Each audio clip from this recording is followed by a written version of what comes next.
So frustrating. It was on it, but it wasn't passing anything through.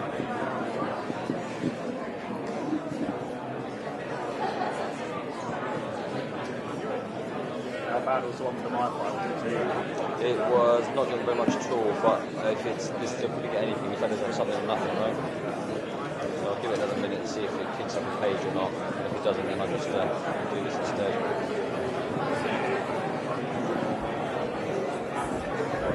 Stop it. How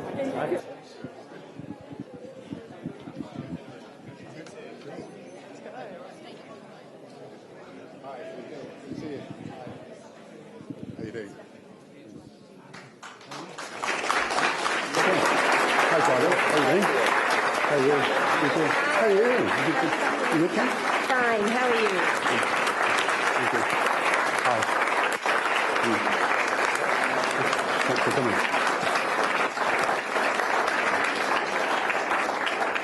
Hello, everybody.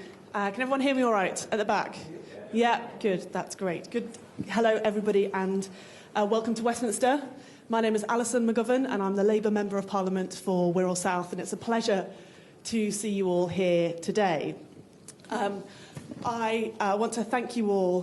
For those who are not from Westminster, I want to thank you for coming to Westminster to hear our speaker this afternoon, and for those who work in Westminster, particularly members of the PLP, I want to thank you for welcoming a former member of the PLP back to Parliament.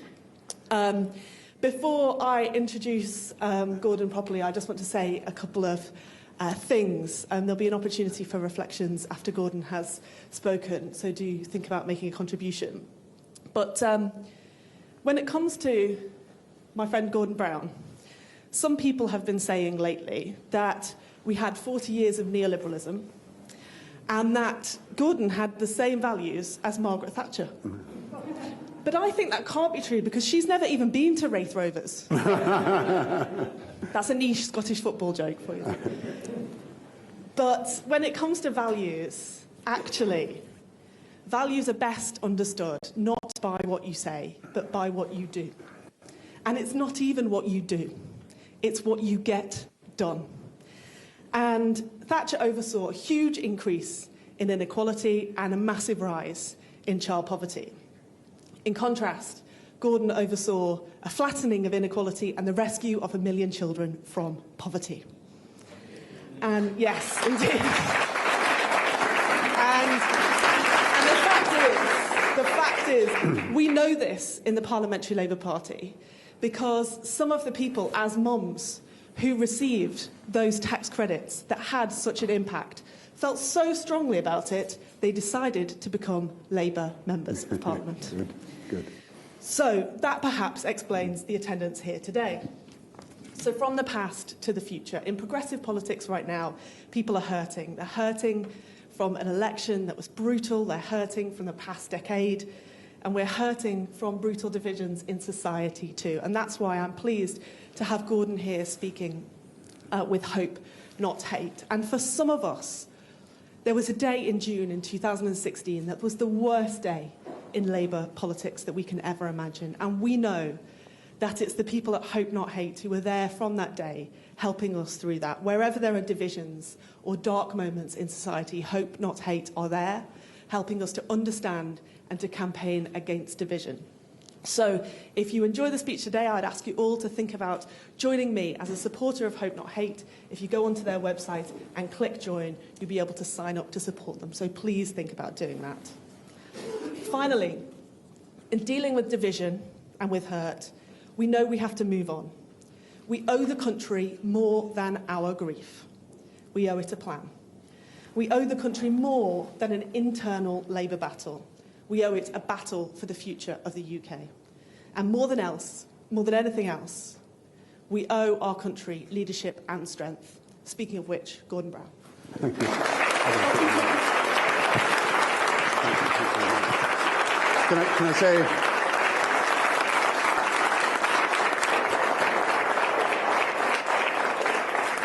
Can I say, first of all, thank you for welcoming me back as a recovering politician, and say that it's a great pleasure to be introduced by Alison. Let me congratulate her on her 6,000 majority in Wirral, and say she is a marvellous supporter of women's equality. And while so many things went wrong in the last few months, one thing that has happened is that for the first time in history, in a main party, the majority are women members of Parliament, and Labour has managed to achieve that. And Harriet, I want to thank you for what you did to achieve that. Rosie, Angela, and all of you for what you've done to achieve the first party in history where the majority of members of Parliament are women.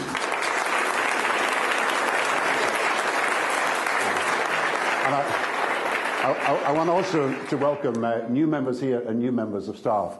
I came in 1983. Harriet was actually already there. I think Nick, who's here, we were at this meeting of the Parliamentary Labour Party in 1983. I started off with no desk, with no telephone, no office. And at the end of the first week in Parliament, the end of the first week, I picked up a copy of the Times, and they were describing all the new members of Parliament. And they described me, Gordon Brown, 56-year-old, elderly, born 1926. And then The Guardian, I think, picked me up as the veteran Labour MP. Then I was the stalwart MP in the Mail. And then I got a letter from a pension company saying I'd taken a new job late in life and would be preparing for an early retirement. And the reason was, of course, there were so many Browns in the House of Commons. There were more Browns than Liberals or SDP at that time. And then I went to the meeting of the Parliamentary Labour Party. Michael Foot stood up and he quoted George Bernard Shaw about the reactions to the first night of a very unsuccessful play. And he said the performance was excellent, but the audience was poor. His reflection on the general election. He then said later that in 1945, the great electors of Plymouth Devonport voted me in as a Member of Parliament. And in 1950, the bastards threw me out. But it was to make a point that we had to listen to the electorate. You could not re-elect the electorate. And everybody here should never forget how we felt the night of that general election only a few weeks ago. And we should be determined never to allow that to be repeated again. Now, I want to speak today about what's happening round the whole of the United Kingdom. I want to say that we have to renew Britain and remake it, or we're in danger of losing it.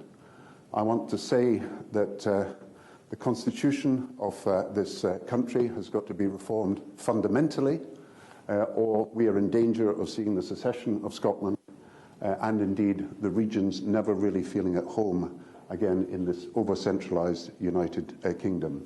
For 50 years, when I was started off as a student, people talked about the decline of Britain. You know, they said in the 60s that we managed decline, in the 70s we mismanaged decline, in the 80s we declined to manage. But now we're actually talking about the risk of the disintegration of the United Kingdom. and I think we should think very seriously about what we need to do about this. Boris Johnson yesterday started floating proposals to move the House of Lords from London to York or Birmingham or Leeds. He started floating proposals to rotate members of Parliament moving around the country.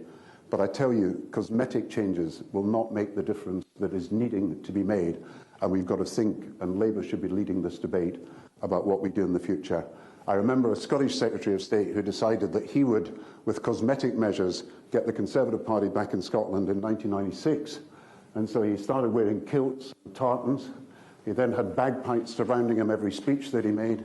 He then drove the Stone of Destiny back from London into Scotland across the Tweed to take it into Scotland with a military pipe band alongside him, took it to Edinburgh Castle in floodlights to show it off, and he lost every seat in Scotland at the next general election.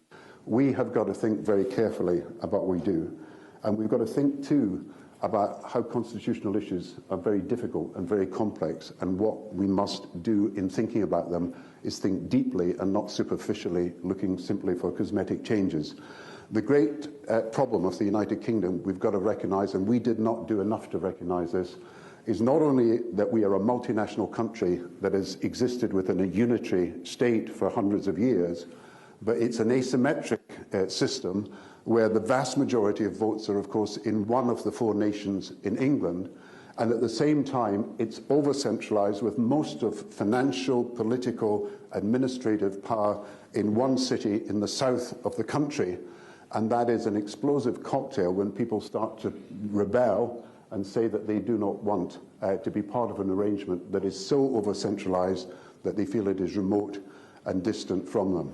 In the 19th century, the great problem in the Constitution that people talked about was the Schleswig-Holstein question, which was this problem about the communities of Schleswig and Holstein and whether they're going to be independent of Germany or independent of Denmark, and what was to be the constitutional relationship with them. And Palmerston, 150 years ago, said that there was only three people that had ever worked out an answer to the question. He said one had died, one who was a law professor had gone mad, and he was the third person, and he had forgotten what the answer was. The problem about our modern constitution is I don't think anybody yet knows the answers, and we've got to start listening to the people to find out. So you start with the election, what your interpretation is of it, what you think actually happened there. And the Conservatives may be telling us now that this is a newfound stability that we've achieved in the country, that you could put electoral politics on hold for 5 years because they've got a huge 80 majority. I don't interpret it that way. I interpret this as a signal that people are not at ease with the country, that they're not even at ease with the government. I don't think there is any evidence of a newfound post-Brexit unity about to happen in this country. I don't think there's a great deal of evidence that there's a consensus emerging about what the future of our country is likely to be and whether people can support it. And I think we're in very difficult territory. People are more individualist in the way that they express their votes. Local and religious loyalties are less important than they used to be. People are more instrumental and independent in the way they express their votes. Most people do not associate themselves directly now with a political party as being attached to that political party. People are more instrumental. Boris Johnson himself admitted that people were lending him their votes in the north, as he put it. But I think, and I think we've got to look at this very carefully, that the bigger lens, the clearer lens through which to look at the United Kingdom at the moment is the power of competing nationalisms. Brexit nationalism. After all, it's national independence from Europe. And of course, 50 million came from England. Scottish nationalism, Welsh nationalism, Irish nationalism, Ulster nationalism. When you think of it, you've got a Brexit getting done is leaving Britain undone, and at the same time you're destabilising the relationships between the different interests in Ireland, between, if you like, Britishness and Irishness in Ireland, and you're putting at risk the whole of the United Kingdom. Now, this is a phenomenon not just in the UK. This is now a phenomenon across the whole of the Western world. If you think of it this way, 10 years ago, we had a financial crisis, and everybody came together together the high watermark of cooperation across the world in dealing with economic problems. In the last 10 years, what we've seen is a defensive nationalism illustrated by protectionism, higher tariffs, people building walls, creating borders, stopping immigration. That is protectionism that has been the feature as countries have retreated into national silos. And then take what's happening now. America first, Russia first, Turkey first, India first, China first, all these countries pursuing what I would call not just protective nationalism, but aggressive nationalism. And of course the danger is we have Scotland first, England first, Wales first, and so on in the United Kingdom. And if you look at these nationalist movements across Europe, you've got in Eastern Europe, since 1989, countries subdividing into ethnic enclaves. And if you look at all the referendum and all the movements of countries are becoming far more homogeneous in the populations in Eastern Europe. And then if you look at Western Europe in the last 2 or 3 years, what you've seen is the rise of nationalist parties. Even in Sweden, a strong nationalist party, Germany, France, Italy. If you look at all these countries, you see the rise of a block of nationalist parties. And the danger is that the theme of the next 20, 30, 40 years is going to be a history of divisive nationalisms, even across a European Union that was expecting to be federal at some point when they started off the process, but is now a European Union that rightly so is a Europe of nations and states, but is a European Union that is at risk at some point of nationalism taking over. Look at what's happening in Hungary, for example. Remember that poster that was done in 2016 by Nigel Farage, Breaking Point. I remember it because sadly it was the day that we heard that Joe Cox was assassinated. But remember that poster, Breaking Point, where they took these photographs of people that were supposedly trying to get into Europe. They removed all the white faces, they removed all the women from the part of the photograph you could see, and Nigel Farage called it Breaking Point. Go to the Hungarian elections of 2019, only a few months ago. Exactly the same photograph being used in Hungary. The same photograph, the same impression trying to be created. They changed the headline from Breaking Point to Stop. But here you have, right across Hungary, an attempt in a country that has got very few immigrants to have immigration as the issue of the election.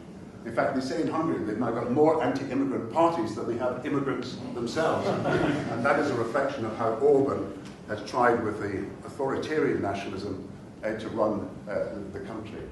Just give you another example, Italy. Look at what's happening in Italy.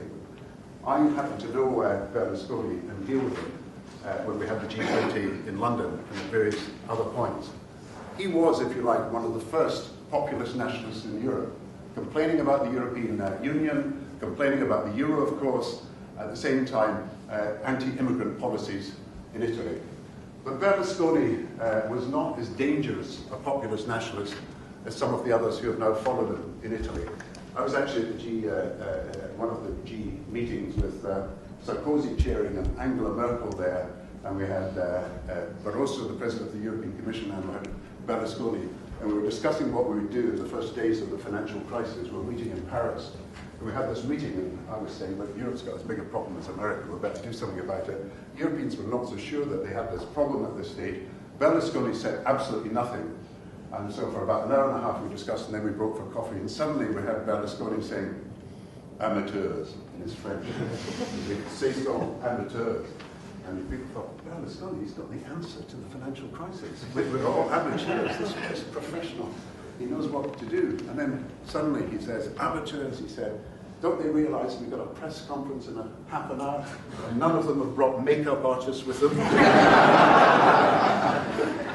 But Berlusconi, populist, outdone by more extreme populists, Salvini, who then became leader of the Northern League in Italy, anti-immigrant policies, anti-European policies, and then Salvini, he is in danger of being overtaken by the Brothers of Italy, which is the neo-fascist movement in Italy, which won a lot of votes in the European elections.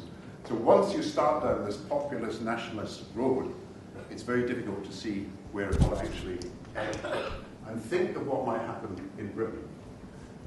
I would have thought that if you get to a situation where Scotland was independent, Scotland could not afford the resources for a separate pound, which it's trying to create. We have years and years of austerity. They would still be blaming the SNP, England, or the rest of the United Kingdom for what's going wrong. You would see pressure then from the Irish border poll. You'd see a more aggressive Welsh nationalism. You'd see England retreating into itself. And just think of this, Boris Johnson at the next election, what does he do? Within a neoliberal framework, he's trying to reconcile two groups of voters. The North that wants spending and investment, and it needs desperately spending and investment on services. The Southern Shires that want lower taxes, and therefore lower public spending and a smaller state. How does he then reconcile these two within his neoliberal philosophy? And how does he unite these constituencies for a future election? Play the nationalist card. And that is the danger that we face. Play the anti-European card again. Play the anti-immigrant card.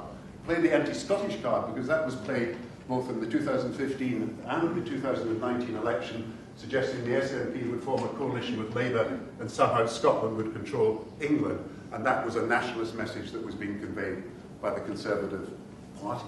And that's where it goes. You see, in my view, Orwell was right, George Orwell, when he made this distinction between patriotism and nationalism. Patriotism is the love of your country, he said.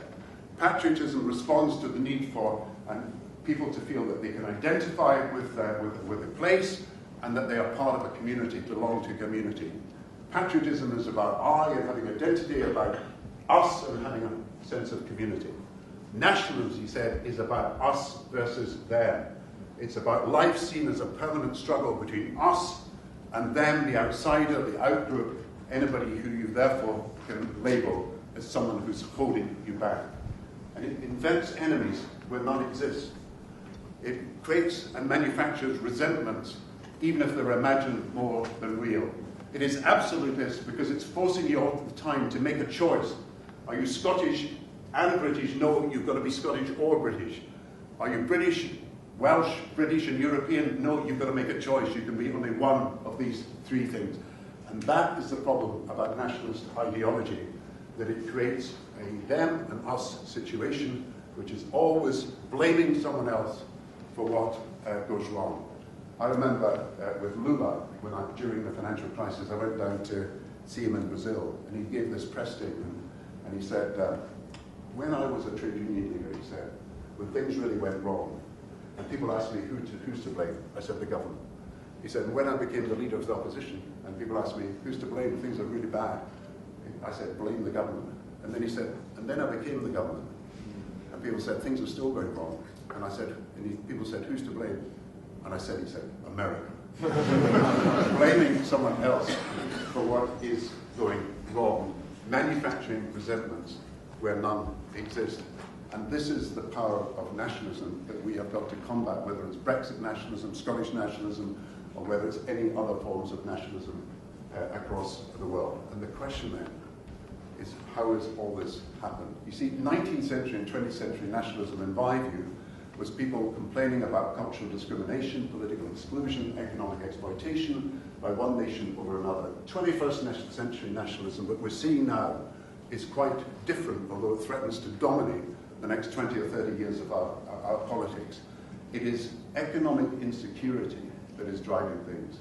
It is cultural fears about what's happening to our country. People saying our country's not what it used to be. It's changed out of all recognition. It's anti-politics sentiment. They're all out for themselves. You know that. Globalization is out of control. Let's take back control. And that's the sort of things that people are saying about what's happening. And in Britain's case, I think the nationalists are able to exploit something also. The post-war social contract is breaking down. You can see it everywhere. It was built on 4 assumptions. First, that work would pay. And work doesn't actually pay for millions of people. 2/3 of the children in poverty today are children in poverty when their father or mother is in work, and often in full-time work, and often 2 members of the family in work and still in poverty. The second assumption was there was opportunity for all. If you strive hard, there was upward mobility, and people do not feel that the next generation is going to do it as well as the last. Third one was that high pay was justified if people showed merit or worked hard or showed effort. And you cannot say that boardroom remuneration, you cannot say executive pay, you cannot say that bankers' bonuses, you cannot say the extremes in inequality in income in any country at the moment are justified on the basis of merit or hard work or effort. And finally, the safety net is collapsing. You can see it in every area. My old constituency, I can see what's happening. You're dependent on food banks, you're dependent on bedding banks, you're dependent on clothes banks, you're dependent on baby banks, you're dependent on charity, and the safety net is being thrown aside as the welfare state is in retreat. And the regional inequalities in our country are now greater than in most parts of Europe. The inequalities between the North and London are greater than between most states in the United States of America. And people, in my view, feel that they are undervalued. They feel that the work they did used to have status. If you were a manufacturing worker, you could have pride in the product you made. If you were a miner, you could have pride in the fact you were lighting up the country and providing the energy that was needed.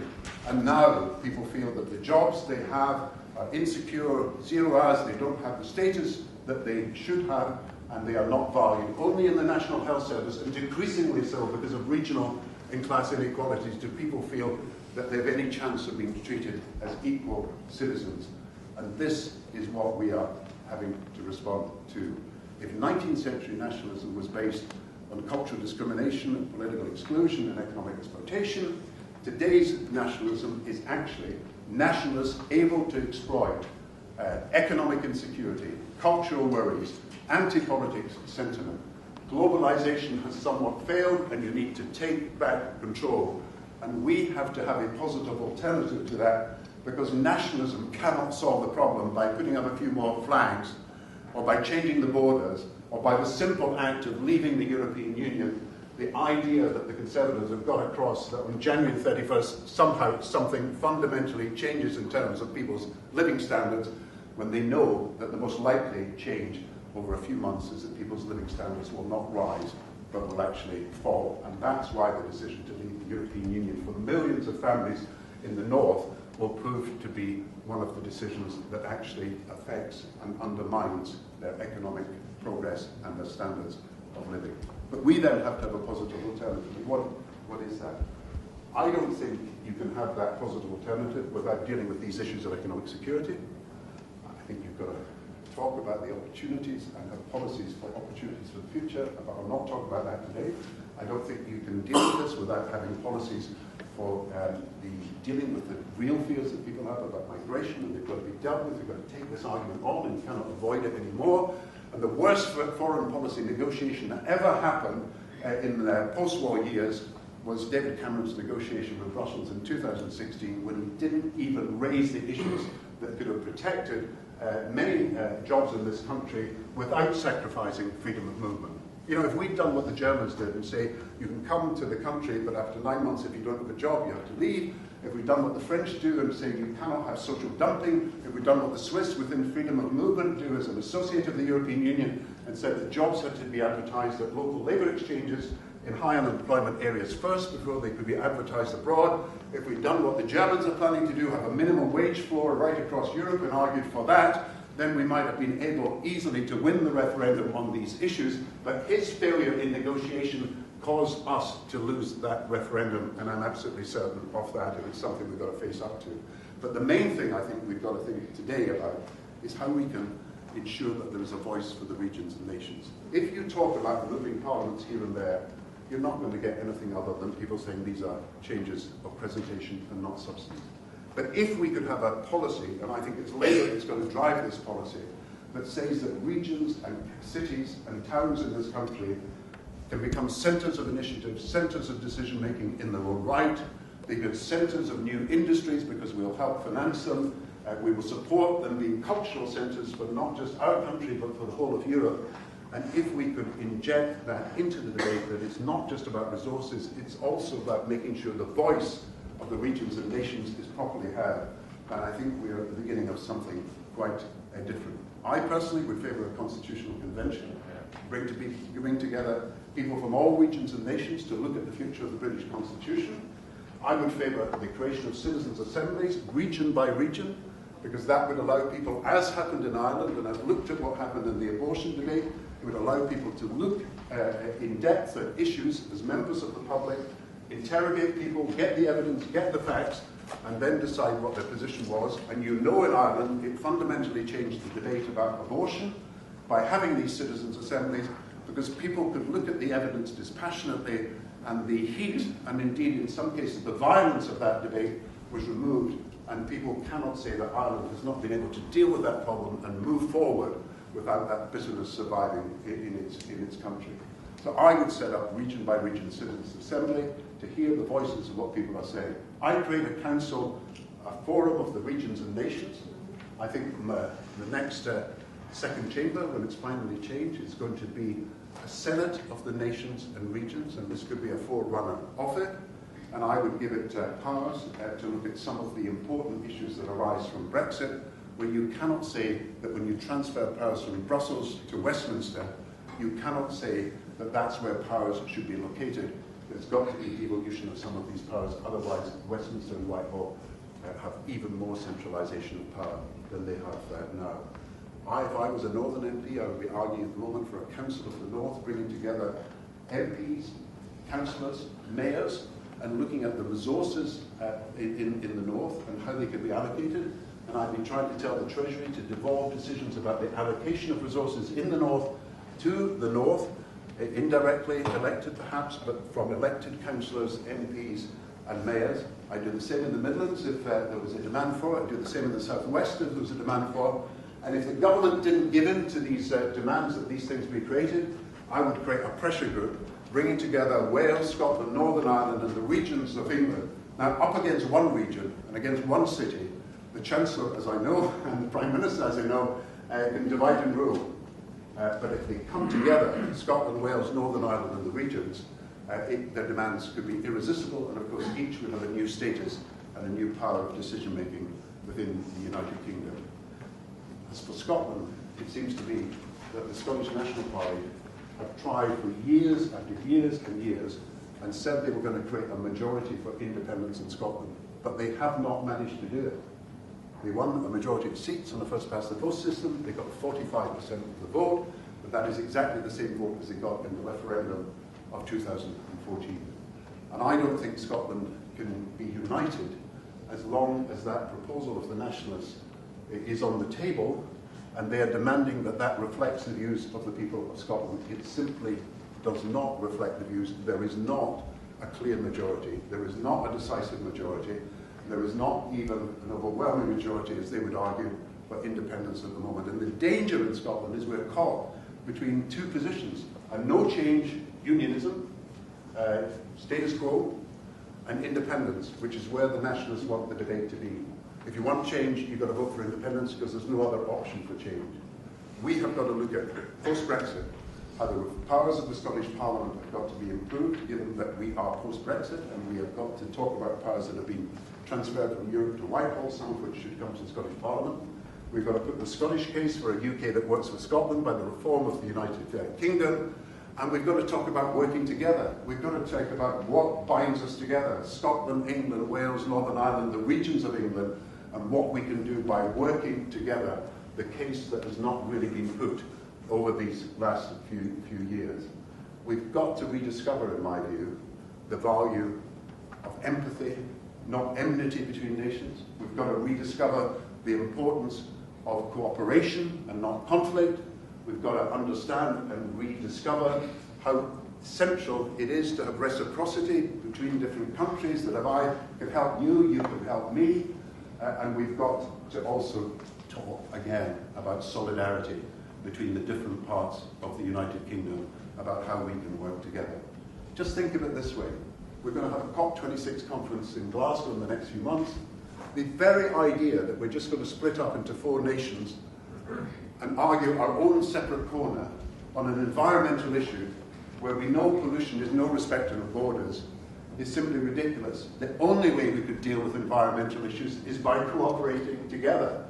The need to deal with the ecological problems we have and to have a sustainable environment requires us to cooperate. It is actually the only way forward that we can deal with the environmental challenges of the future.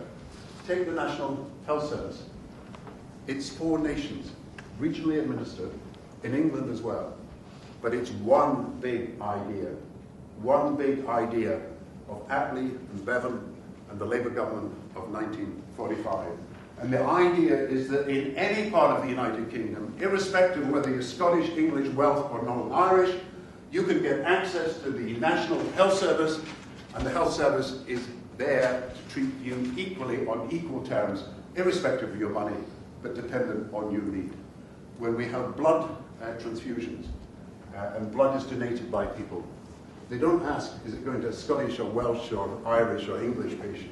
When you have organ donations and people donate their organs, and under the new legislation that Jeffrey Robinson passed to his credit, we now have the facility to have far more organs donated to save lives. Again, people don't ask, is it going to a Scottish or Welsh or Irish or English patient? People understand that the idea of the National Health Service is that these resources are shared across the whole of the United Kingdom. And if we, the Labour movement, fail to get back to this argument that cooperation and solidarity and reciprocity and empathy matters, we will be failing the people of this country, because it is the only way forward in the modern world. John Kennedy, before he died, gave a very important speech in the 1960s in America, in Philadelphia, where the original Declaration of Independence was agreed. And he actually said then, 50 and more years ago, that the Declaration of Independence was one thing in Americans' history, but what we now needed was a declaration of interdependence, of how nations and regions could work together for common purposes, the only way, he said, that we could build the future of this world. I think we need to rediscover that interdependence is the way forward for not just our country and Europe, but for the rest of the world. I think we need to understand that at the heart of an interdependent country is the principles of cooperation, solidarity, and reciprocity. I think only the Labour movement can actually rebuild this country around these principles. I think the task for all of us is to understand that this country is not at ease with itself. This country wants change and was voting for change, whether we like what they voted for and who they voted for or not. That we are the only party, the only movement that can build an interdependent Britain based on solidarity, cooperation, reciprocity and empathy between peoples, and that is a challenge that it is our duty, in my view, to meet. Thank you very much.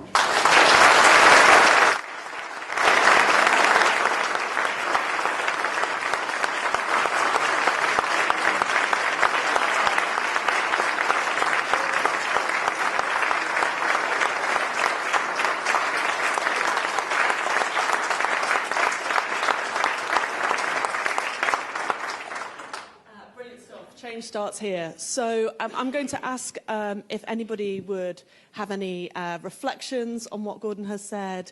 And without further ado, Harriet, can I come to you first? I'm going to come to Harriet, and then I think we've got Ian Murray at the back and Chris Bryant as well. Harriet, let me give you the mic. Harriet. Thanks very much. Thank you, Gordon, for that extraordinary speech. And I think it's not just your forensic analysis and your mapping out the processes underpinned by your principles on the question of nations and regions and nationalism and the dangers that we face at the moment. But it's also that I think that we face very much a dangerous moment with a very devastating rejection by the electorate of the Labour Party.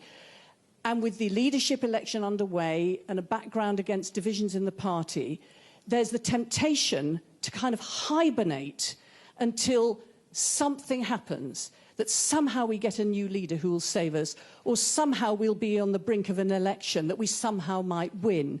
And in the meantime, people's confidence goes down, their heads go down, and their sense of hope ebbs away. And I think what you've done is a terrific example of showing the confidence that the left and Labour has the answers, and inspires us to work together to go forward on those, but also to speak up on them so that people out there all around the country and its different parts know that it's not just cultural right-wing hegemony from Boris Johnson and his government, that there are arguments out there that understand the problems and that will work together to solve them. So thank you. It's been a real tonic hearing you today, and I guess we've all got to up our game. Thank you. Ian. I've got Ian. Great. Gordon, thank you very much indeed. If you're looking for the epitome of what nationalism has done to Scotland, he's currently standing here with the microphone. I absolutely agree with everything you've just said, with the exception of the bit about Wraith Rovers that we'll never agree on, as you know. But the question really for me in the comment is this. We may be passing you on the way down, actually. The comment is really this.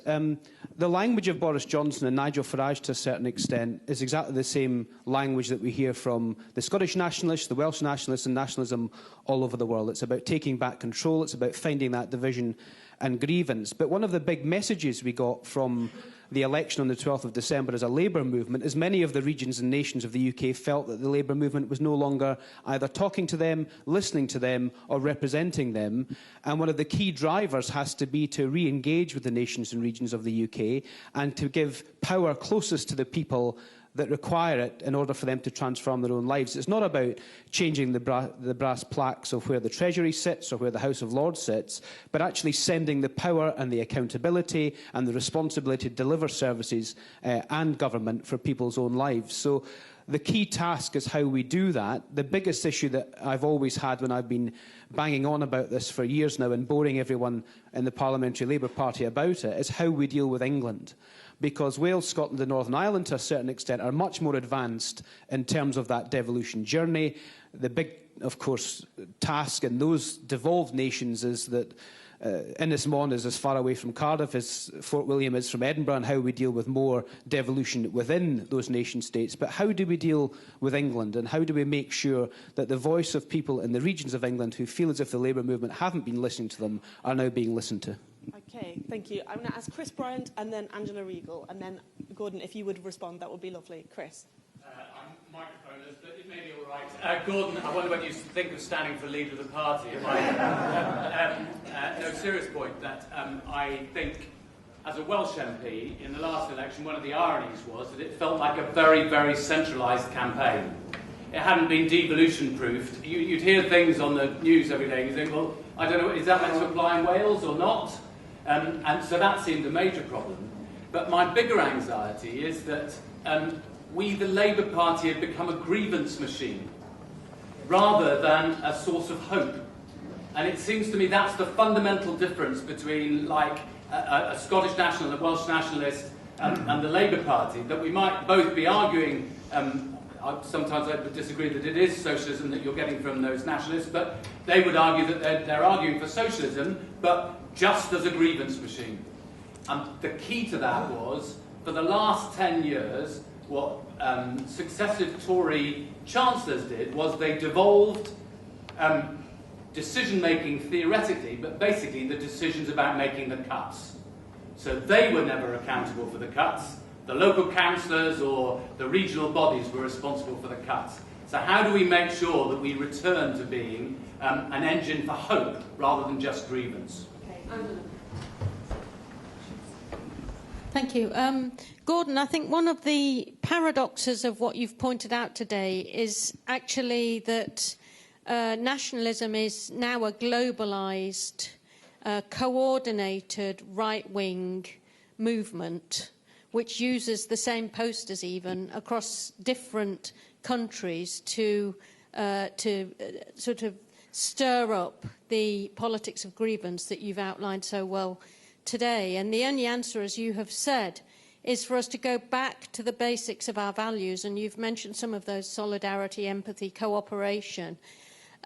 You've talked today about a constitutional resettlement, with which I don't think anyone in this room could disagree. But how do you think that we can get back to talking about our values? Because I don't think that the social democratic parties in Europe or elsewhere in the world have really managed to get round the problems that were caused by the fall of the Berlin Wall. And since that was in 1989, it's about time we dealt with it. It is. One final one, if I may. I'll just bring in Charlie Faulkner.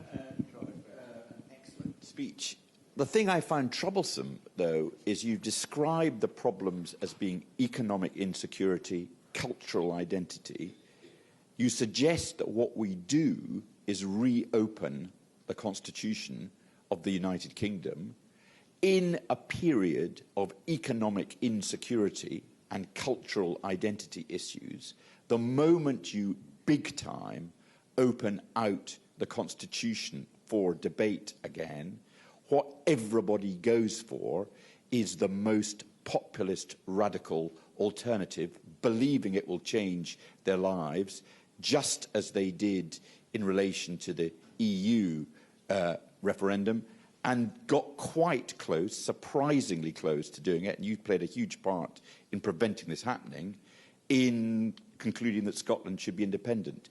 Should we much more be focusing in the UK on how you prevent London being the centre of everything economic, much more on the economic and cultural issues that you've identified as the problem, rather than on the constitutional issues? Because the moment you focus on the constitutional issues, you play straight in to the Scottish National Party and other nationalist movements. Well, thank you, Charlie, and thanks for all the questions. And Harriet, we would be far less well protected here with the Conservatives if we hadn't had the Equality Act that you pioneered through. Thank you again for being here. Angela, to put the situation, we have now got an international coalition of anti-internationalists. We've got Steve Bannon organising this across Europe. You can see his effects in Spain with this Vox movement that tried to derail Pedro Sanchez, the Socialist Prime Minister of Spain. You can see it in Italy. You can see it right across Europe in trying to organise, if you like, populist nationalists everywhere. I used to say that I'd seen a poster in a demonstration, worldwide campaign against globalization.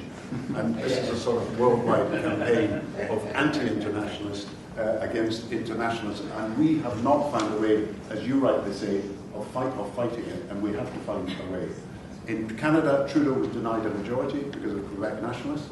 In Spain, Pedro Sanchez, as I say, was denied a majority because of the Catalonian and the Vox party in Spain. And right across Europe, you will see that these nationalist movements are preventing a left-wing government being formed.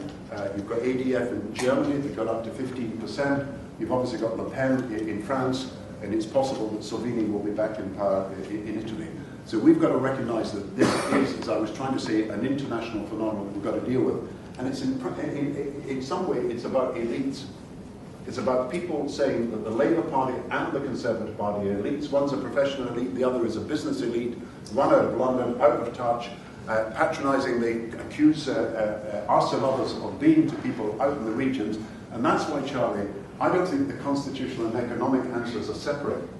I think if you're talking about the regions in Scotland and Wales and Northern Ireland, yes, economic insecurity we need, and we could have a long discussion about what I think we should do about that, and there's a huge number of changes that I would make from things that we did in government, and we've had to learn.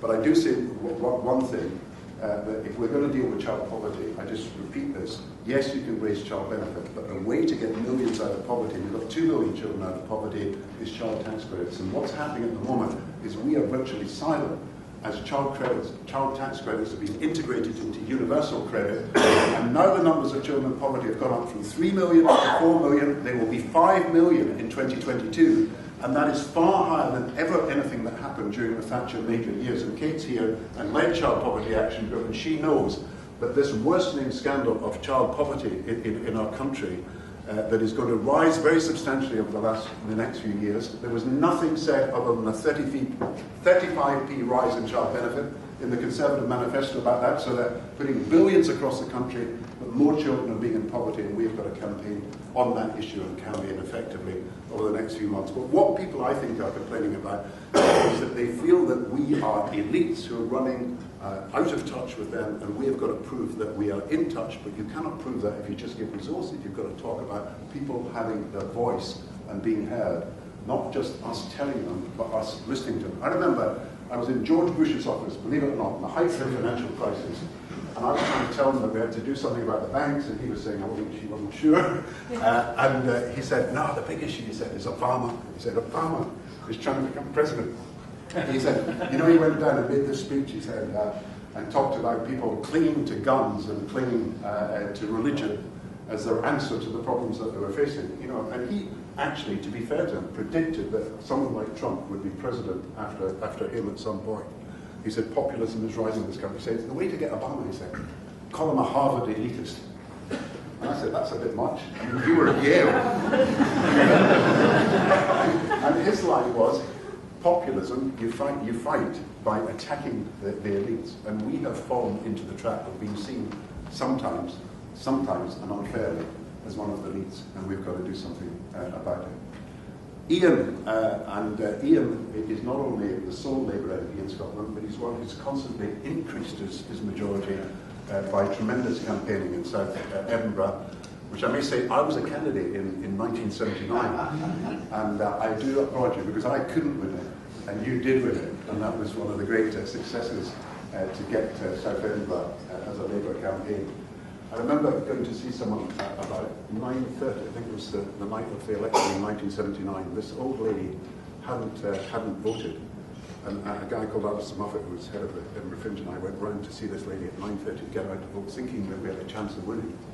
And Alistair, in frustrated because she wouldn't come out and vote. Don't you realise this could be the last chance you have of voting? She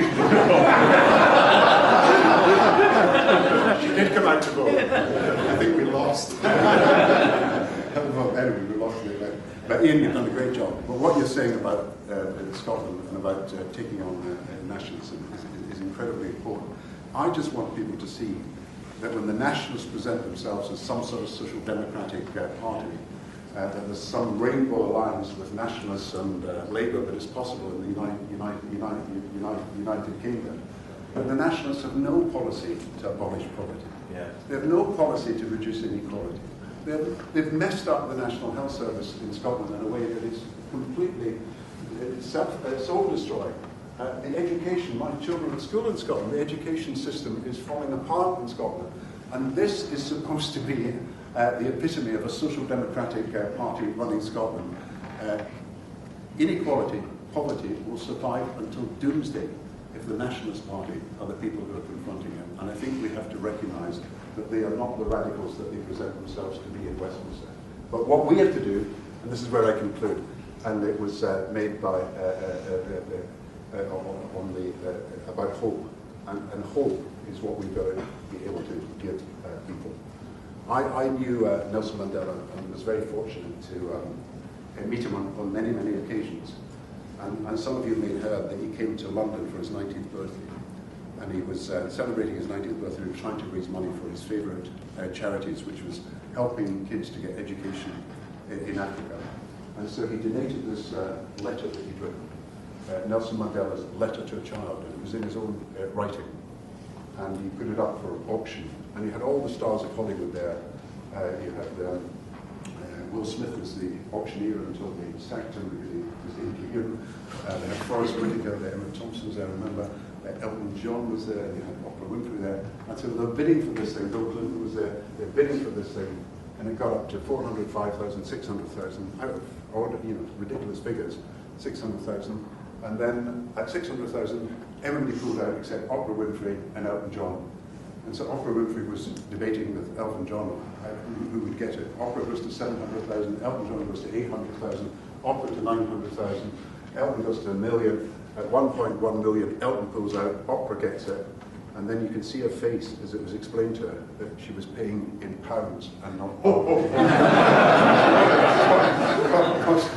But Mandela's message that night was that in his prison cell, he had this facsimile of a painting that is actually in the Tate Gallery, and it's called Hope. And the painting called Hope was done by a British artist called Frederick Watts. Famous British artist. He actually painted two of the same picture, and there's one in the government art collection. And that painting looks, when you look at it at the first point, the first time, it looks like desolation, not hope. Because it's a young girl who's blinded, trying to play a harp with all its strings broken. You think impossible. You think desolation. You can't do it. And then the message from Mandela is very clear. Even in situations that seem hopeless, you've got to retain hope. Even in situations that are the most difficult, you've got to rebuild hope. Even in situations where you're set back and things look as if you're never going to be able to recover, you've got to give people hope. And I think that in the wake of a defeat, it is our job as Chris was saying, and Chris Bryant has written a lot about this, we have got to give people hope. And the hope is that you can actually talk about values in this country. I don't believe that you can't talk about values. We've got to make cooperation come alive. We've got to make solidarity come alive. You can think of every instance where you're dealing with a problem at the moment as an MP or an assistant of an MP, and how that can be translated into a message about hope. You know, I still deal with lots of people, and, you know, and we can help an individual person, and they can actually feel that something is being done with them and on their behalf. You are actually giving people hope. When I'm involved with the United Nations as a special envoy, you know, hope does not just die when boats are lost at sea and refugees are trying to escape, or when a food convoy doesn't get through to people who are in need of it. Hope dies when kids cannot get the chance of an education, cannot plan and prepare for the future, and we're trying to give them the chance of that education. In every situation, we've got to show not only where the principles of cooperation and solidarity work, but we've actually got to give people hope for the future. I think we have a chance to rebuild. I think the reason is, as I've been trying to explain, that Boris Johnson cannot claim that he's got a majority for conservative values. We can claim that people in this country are not at ease with the country and want to see real change. We can be the party that actually proposes what that change should be. And yes, it's economic security that we've got to be able to offer. And yes, we've got to answer the questions that people have about what's happening to their communities and how they feel fed up with what's going on as they lose community facility after community facility and the high streets are boarded up. But yes, also, we've got to say that we are not going to dictate to people what their future is. We are going to give people a voice and allow them to make decisions about their future. Now, if we can combine our commitment to solidarity, cooperation, and reciprocity with practical policies that actually can deliver that for the future, then not only can we hold the United Kingdom together, which I, and I know people who are here, believe is the most important thing, because there cannot easily be a Labour government without Scotland, in particular, returning to the Labour Party, but we can also rebuild the United Kingdom around the principles that we hold dear. Thank you very much.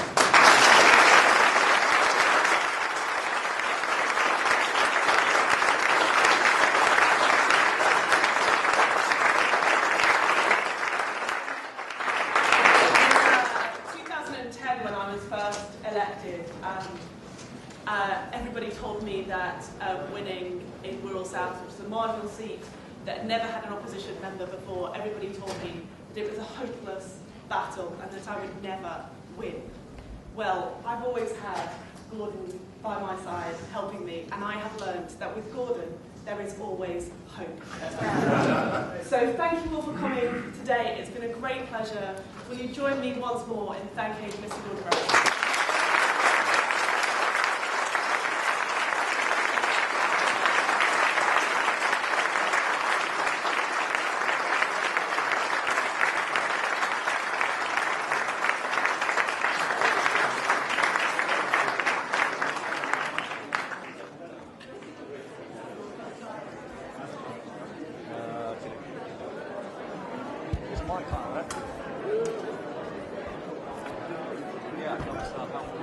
What's that?